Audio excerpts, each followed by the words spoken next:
तब हनुमान जी ने श्री रामचंद्र जी की सारी कथा कहकर विभीषण जी को अपना नाम बताया।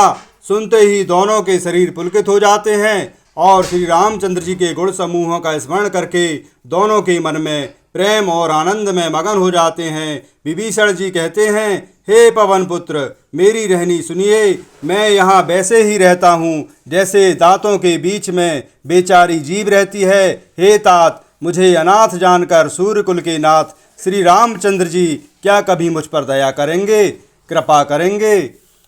मेरा तामसी राक्षसी शरीर होने से साधन तो कुछ बनता नहीं है और ना मन में श्री रामचंद्र जी के चरण कमलों में प्रेम ही है। परंतु हे हनुमान जी, अब मुझे विश्वास हो गया है कि श्री रामचंद्र जी की मुझ पर कृपा है, क्योंकि बिन हरि कथा मिलहि नहीं, बिन हरि कृपा मिलहि नहीं संता, क्योंकि हरि की कृपा के बिना संत नहीं मिलते।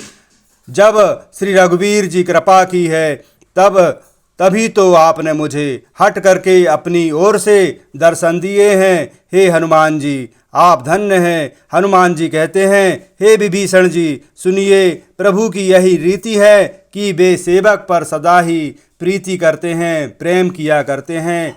भला कहिए, मैं ही कौन सा बड़ा कुलीन हूँ, जाति का चंचल वानर हूँ और सब प्रकार से नीच हूँ। प्रातः काल जो हम लोगों का बंदरों का नाम ले लेता है तो उस दिन उसे भोजन नहीं मिलता।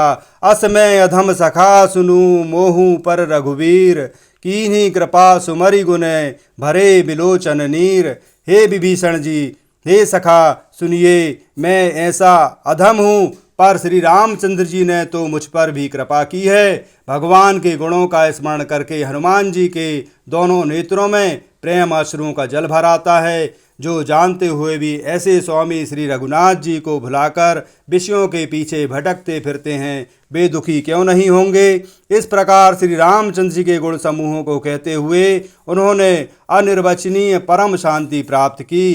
फिर विभीषण जी ने श्री जानकी जी के जिस प्रकार वहाँ लंका में रहती हैं वह सब कथा कही।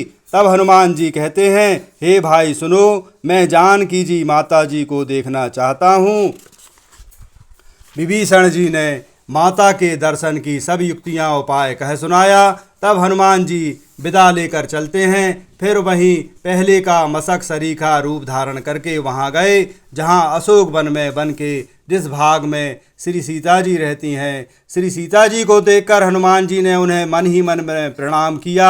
उन्हें बैठे ही बैठे रात्रि के चारों पहर बीत जाते हैं। शरीर दुबला हो गया है, सिर पर जटाओं की एक बैंडी लट है। हृदय में श्री रघुनाथ जी के गुण समूहों का जाप कर रही हैं, स्मरण कर रही हैं। निज पद नयन दिए मन, राम पद कमल लीन, परम दुखी भा पवन सुते, देखी जानकी दीन।